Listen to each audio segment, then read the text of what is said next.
Hello दोस्तों, welcome in जीवी Sumit academy. आज हम लोग पढ़ने वाले हैं फिजिक्स में निर्देशांक प्रॉपर्टी। यानी हम लोग देखेंगे, जैसे मान लेते हैं ये मिरर हो गया, तो मिरर में मतलब फिर ये कॉन्वेक्स मिरर हो जाएगा।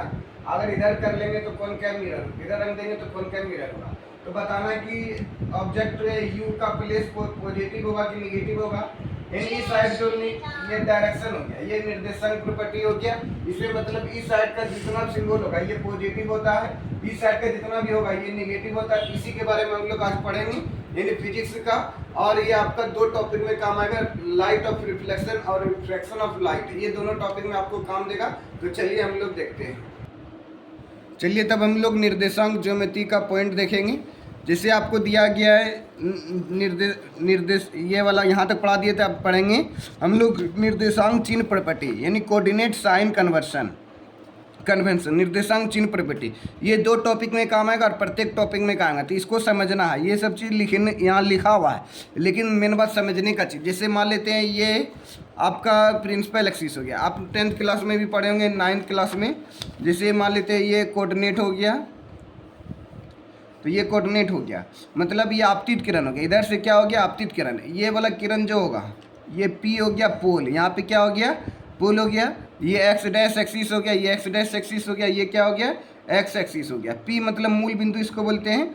पी मतलब क्या हो गया, मूल बिंदु, या इसको ध्रुव या पोल बोल सकते हैं। इसको क्या बोलेंगे, पोल या ध्रुव, हिंदी में ध्रुव बोलते हैं। अब इसी चीज़ को यहाँ पे लिखा गया, मतलब आपतित प्रकाश की किरण, ये क्या होगा, पॉजिटिव होगा। और इधर बोला जा रहा है मूल बिंदु से बाईं ओर की दूरियां, मूल बिंदु यहाँ पे, मूल बिंदु से बाईं ओर की दूरियां क्या होगा, निगेटिव होगा। मूल बिंदु से बाईं ओर की दूरियां क्या होता है, निगेटिव होता है। यानी पोल के इस साइड का दूरी जितना भी होगा निगेटिव होगा। ये न्यूमेरिकल वैल्यू, यानी हम लोग जब फिजिक्स का न्यूमेरिकल सोल्यूशन करेंगे उस समय भी तब काम आ जाएगा। जैसे बोला जा रहा है ये प्रिंसिपल एक्सिस हो गया, प्रिंसिपल एक्सिस के ऊपर वाला मुख्य अक्ष से ऊपर की दूरियां क्या होती है, धनात्मक।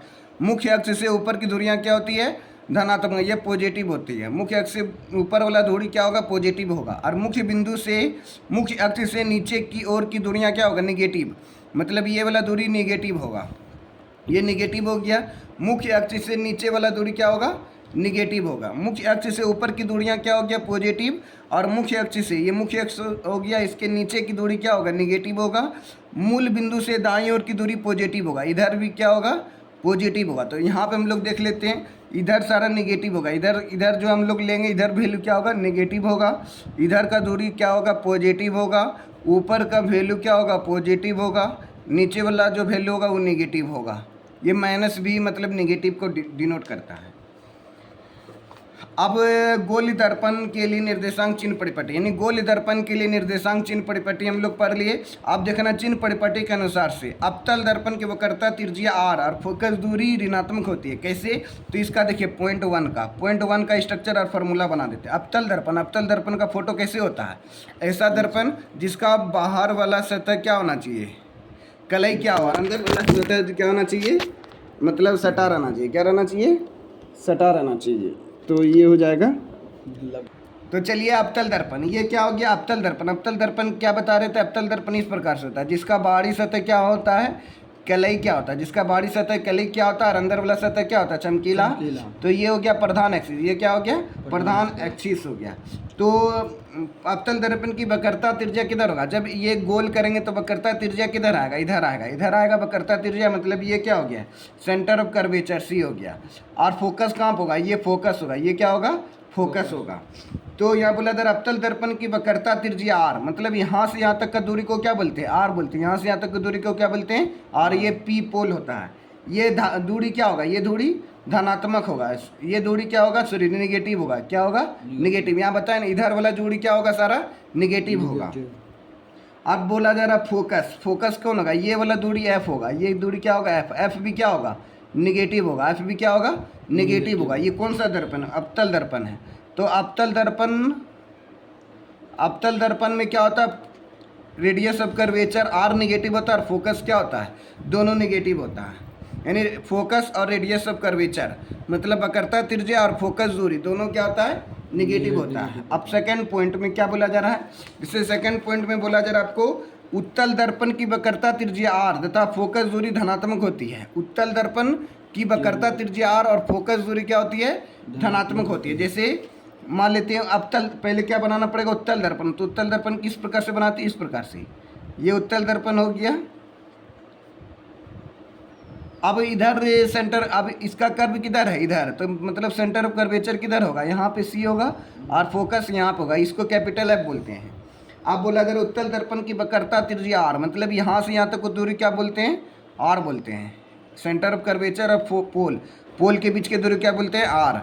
फिर पोल और फोकस के बीच की दूरी को क्या बोलते हैं, स्मॉल एफ। ये स्मॉल एफ हो गया। ये दोनों दूरी क्या है, पॉजिटिव है। ये दोनों दूरी क्या है, पॉजिटिव है। ये भी पॉजिटिव हो गया, ये भी क्या हो गया, पॉजिटिव हो गया। बोले तो सर इसको पहचानेंगे कैसे कि अवतल दर्पण है ये, वो तो उत्तल दर्पण?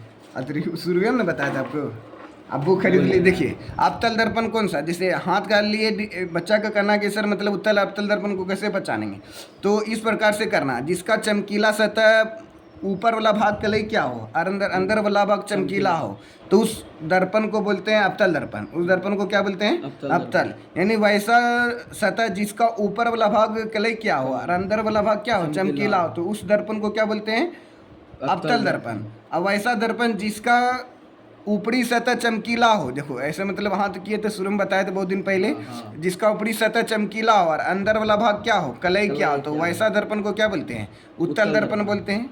ये उत्तल दर्पण हो गया। ये वाला बता दिए थे पहले, जब उत्तल दर्पण जब शुरू में बताए थे, दर्पण किसे कहते हैं। अब दर्पण को 2-3 पार्ट में डिवाइड किए थे, अब 2 पार्ट में, अवतल दर्पण और उत्तल दर्पण। गोली दर्पण को 2 पार्ट में डिवाइड किए थे। अब इसमें बताया जा रहा है जैसे दर्पण सूत्र। दर्पण सूत्र क्या होता है, तो दर्पण सूत्र का यहाँ फार्मूला ही लिख देते हैं, दर्पण सूत्र। दर्पण सूत्र का फार्मूला, दर्पण सूत्र बनाने से पहले इसका इमेज फार्मूला बता देते हैं। जैसे मतलब एक अवतल दर्पण बनाना, एक उत्तल दर्पण, तो एक अवतल दर्पण के लिए बना देते हैं, आप वहाँ तक लिख।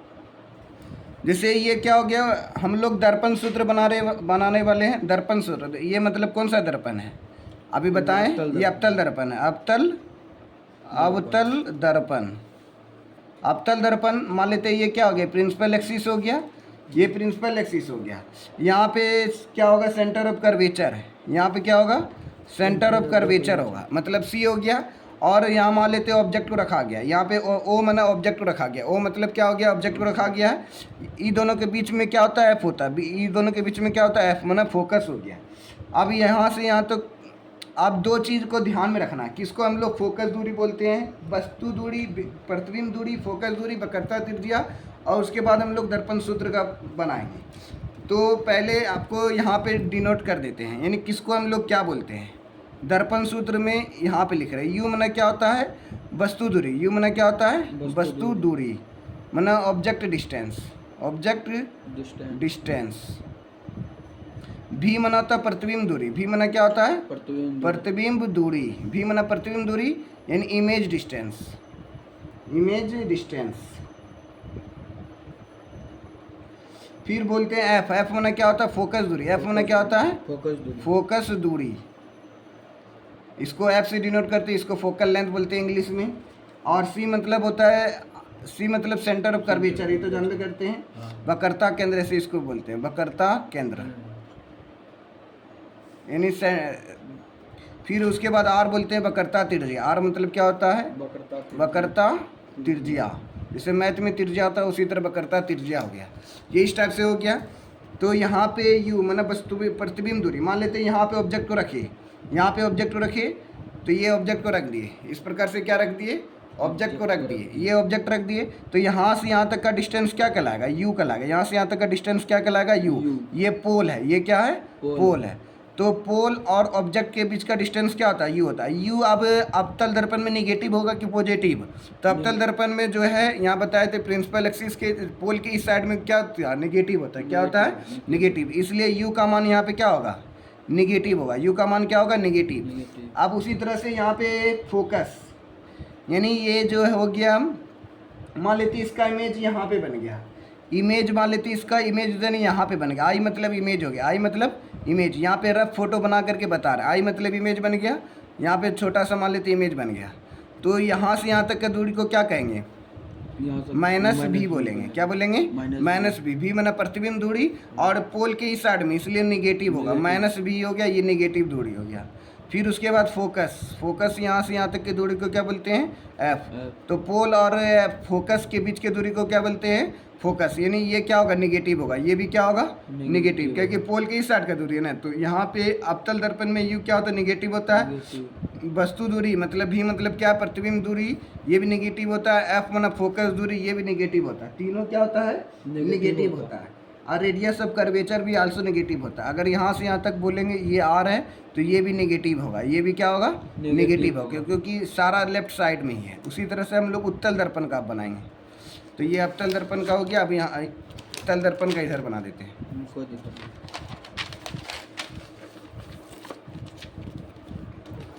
ये उत्तल दर्पण का बनाते हैं। अब वो बनाएंगे हम लोग उत्तल दर्पण। उत्तल दर्पण किस प्रकार से बनेगा? इस प्रकार से फोटो।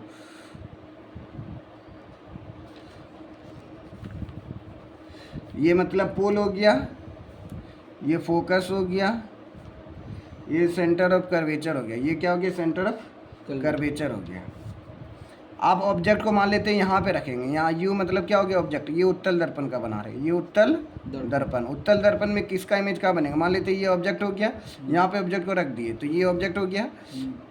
ये यहाँ से यहाँ तक की दूरी क्या होगा? पोल के इस साइड में, तो ये क्या होगा? यू का मान माइनस यू होगा। यू का मान क्या होगा?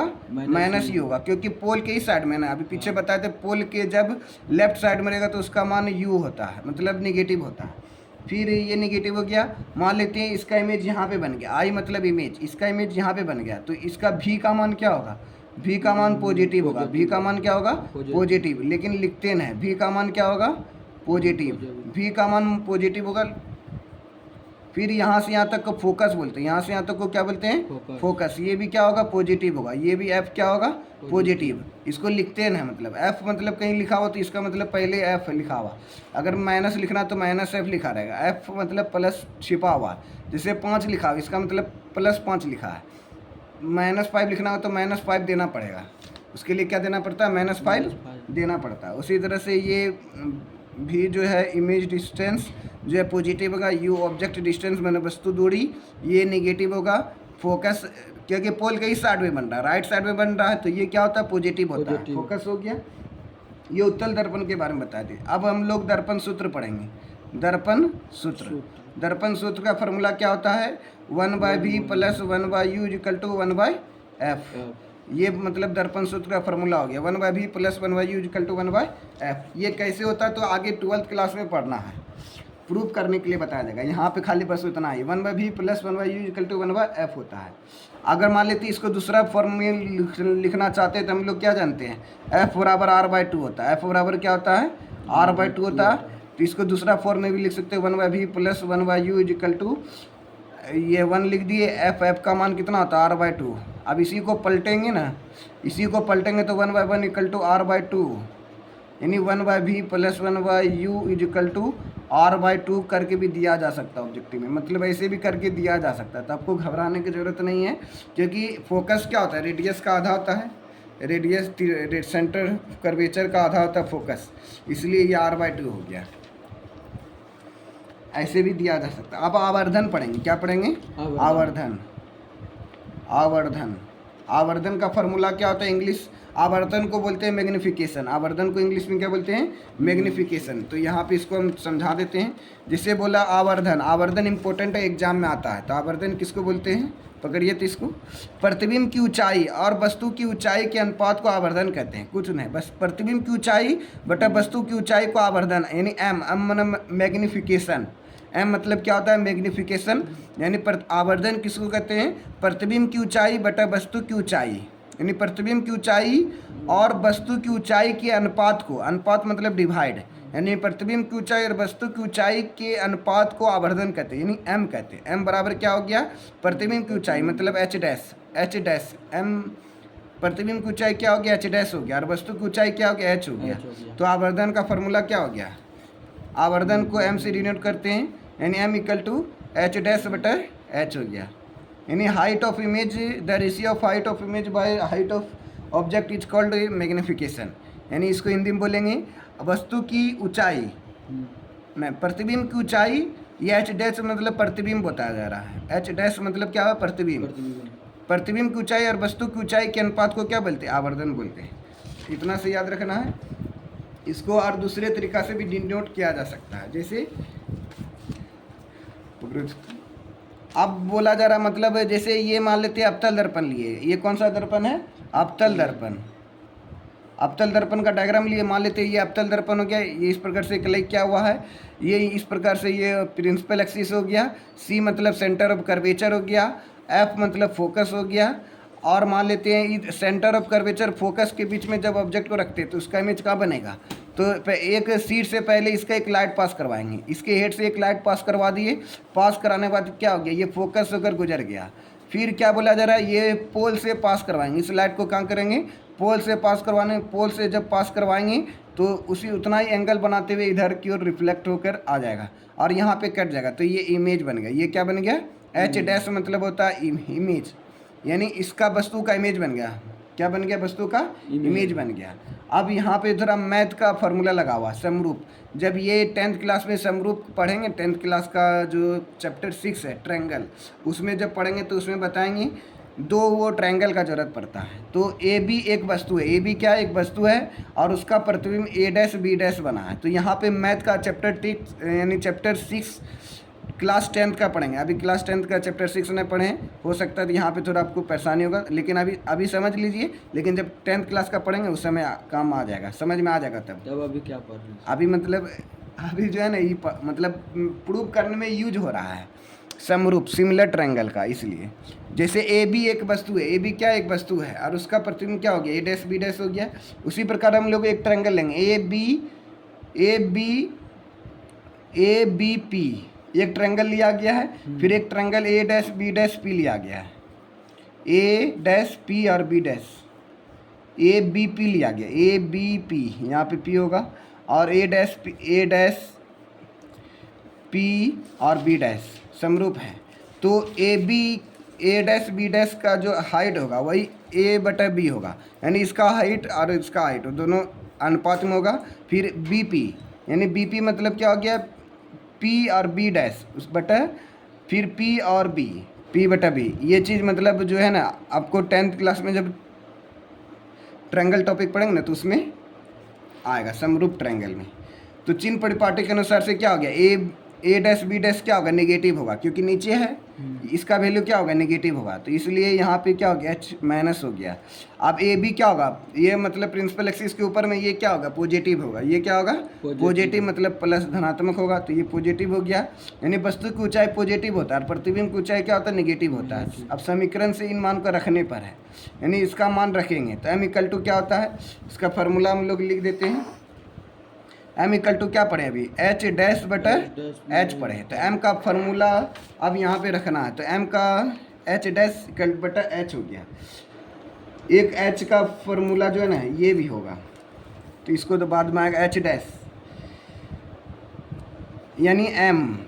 अब यहाँ पे सबका वैल्यू रखेंगे, यानी एम का वैल्यू तो एच डैश बटा एच हो गया। अब यहाँ पे जो हम लोग लिखे थे ए डैश बी डैश, यहाँ पे लिखे थे ना, यहाँ पे आपको लिख के समझाते थे। ए डैश बी डैश बटा A B is equal to P B dash बटा पी बी, ये है। ये चीज़ मतलब वहाँ पे अभी लिखा होता है ये चीज़। अब यहाँ पे ए डैश बी डैश का वैल्यू क्या है? Minus H. A dash B dash का वैल्यू क्या है? माइनस। इसके स्थान में माइनस एच रख दिए। ए बी का वैल्यू यहाँ पे देखना, ए बी का वैल्यू क्या है? यहाँ पे एच। ए बी का वैल्यू क्या है? एच। तो यहाँ पे एच रख दिए। फिर पी बी डैश यानी पी बी डैश मतलब यहाँ से यहाँ तक की दूरी क्या हो जाएगा? इमेज डिस्टेंस मैंने भी है। ये मतलब प्रिंसिपल एक्सिस के साइड में मतलब लेफ्ट साइड में, तो ये क्या होगा? नेगेटिव होगा, इसलिए माइनस भी हो गया। ये माइनस भी क्यों हुआ? तो ये चीज़ को समझना है, क्योंकि ये प्रिंसिपल एक्सिस के साइड में ना है, तो ये प्लस भी ना करके यहाँ पे क्या होगा? माइनस भी होगा। यहाँ पे लिखिए ना, मतलब वो समझना है कि प्रिंसिपल एक्सिस से पोल की साइड में तो नेगेटिव होगा, इसलिए यहाँ पे हम नेगेटिव दे दिए। पी बी मतलब ये हो गया पी और बी। पी बी का वैल्यू क्या होगा? तो इमेज डिस्टेंस यानी ऑब्जेक्ट डिस्टेंस हो गया, क्योंकि ऑब्जेक्ट को सी और एफ के बीच में रखा गया था। ए बी ऑब्जेक्ट डिस्टेंस है, हाइट ऑफ ऑब्जेक्ट, इसलिए यहाँ पे यू हो गया। ये क्या हो गया? यू। लेकिन इसका वैल्यू क्या होगा? नेगेटिव की पॉजिटिव? यहाँ से यहाँ तक की दूरी क्या होगा? नेगेटिव।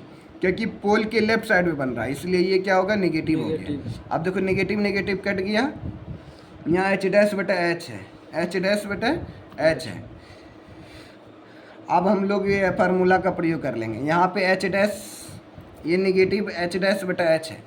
अब यहाँ पे क्या हो गया, यहाँ पे माइनस एच हो गया बटा एच हो गया, एक एच डैश होगा, यानी हाइट ऑफ, यहाँ पे एच डैश है, यहाँ पे क्या होगा, एच डैश होगा, और यहाँ पे क्या हो गया, v बटा यू हो गया। अभी यही चीज़ इधर जाएगा, ये क्या होगा, एच डैश बटा एच इक्वल टू क्या हो गया, माइनस, ये प्लस वाला टर्म इधर आके माइनस में हो गया, माइनस v बटा यू हो गया। अब यहाँ पे एच डैश बटा एच को क्या बोले थे, इसका वैल्यू क्या था, m था, इसका वैल्यू क्या था, m। अब m equal to minus v बटा यू हो गया, ये साबित कर दिए, मतलब m equal to minus v by u भी होता है। तो m का दो का फार्मूला था, एच डैश बटा एच, फिर एक बार होता है माइनस v बटा यू होता है। ये दर्पण में यहाँ पे पॉजिटिव है, जब लेंस पढ़ेंगे तो ये नेगेटिव हो जाएगा। उसी तरह यहाँ पे जब हम लोग दर्पण पढ़ रहे हैं तो ये पॉजिटिव होता है, यानी यहाँ पे नेगेटिव है, ये फिर हम लोग जब लेंस पढ़ेंगे तो ये पॉजिटिव हो जाएगा। तब हम लोग नेक्स्ट क्लास में अब ये चीज़ देखना है कि किसका मान, आवर्धन किसका ऋणात्मक होगा और धनात्मक होगा, आवर्धन किसका ऋणात्मक और धनात्मक होगा। तो ये चिन्ह परिपाटी से ही पता चलता है कि वह आवर्धन ऋणात्मक होगा या धनात्मक होगा। जिसे बोला जा रहा है मतलब प्रतिबिंब m, पहले इसको बता देते हैं, ये नोट्स, ये पॉइंट को याद रखना, ये पॉइंट में बुक में लिखा हुआ, आवर्धन m का मान में ऋणात्मक चिन्ह का अर्थ है कि प्रतिबिंब वस्तु के सापेक्ष उल्टा बनता है। यानी m का मान अगर नेगेटिव आ गया तो इसका मतलब उल्टा प्रतिबिंब बना। कैसा प्रतिबिंब बना, उल्टा। अगर m का मान पॉजिटिव आ गया, यानी m पॉजिटिव आ गया, अर्थात प्रतिबिंब, यानी उल्टा मतलब क्या होता है, वास्तविक। उल्टा मतलब क्या होता है, वास्तविक प्रतिबिंब बना। फिर m का मान धनात्मक मान आभासी प्रतिबिंब इंगित करता है, यानी आभासी। ये क्या हो गया, m अगर मान पॉजिटिव आ गया तो ये क्या, आभासी माना सीधा। आभासी का मतलब होता है सीधा, सीधा प्रतिबिंब बनेगा। तब m का मान पॉजिटिव आने पर आभासी प्रतिबिंब बनता है। तो ये पॉइंट को याद रखना है। तो आपको तो यहाँ लिखिए दी, ये वाला चीज़ आपको बना लेना है। फिर हम लोग नेक्स्ट क्लास में जो है ना इसका न्यूमेरिकल देखेंगे। ये अभी कहाँ तक है, खत्म हो गया ये टॉपिक, हाँ टॉपिक खत्म हो गया, अब न्यूमेरिकल आ गया। न्यूमेरिकल अब जो है ना आपका एनसीईआरटी भारतीय वन से करवा देंगे, देते आपको बनाने के लिए न्यूमेरिकल। भैया नाम पकड़ते हैं सर, नहीं दिख रहा, आपको स्टैंड लेना है सर। तो आज आप लोगों का लाइट ऑफ रिफ्लेक्शन ये समाप्त हो गया। मतलब हम लोग कल से जो है न्यूमेरिकल क्वेश्चन का सोल्यूशन करेंगे। यानी हम लोग, क्योंकि 10th क्लास में न्यूमेरिकल ना आता, लेकिन अब जैसे आप लोग 12th क्लास में जाएंगे तो इससे न्यूमेरिकल पूछा जाता है। और कोई भी एग्जाम दीजिएगा, कम्पिटिटिव एग्जाम जैसे एनडीए हो गया, रेलवे हो गया, एसएससी हो गया, तो उसमें और सीटेट वाले थे टीचर बनना चाहते तो उसमें सीटेट वाला एग्जाम में भी न्यूमेरिकल फिजिक्स का पूछा जाता है। इसलिए हम लोग उसके बाद न्यूमेरिकल फिजिक्स का सोल्यूशन करवाएंगे कल से।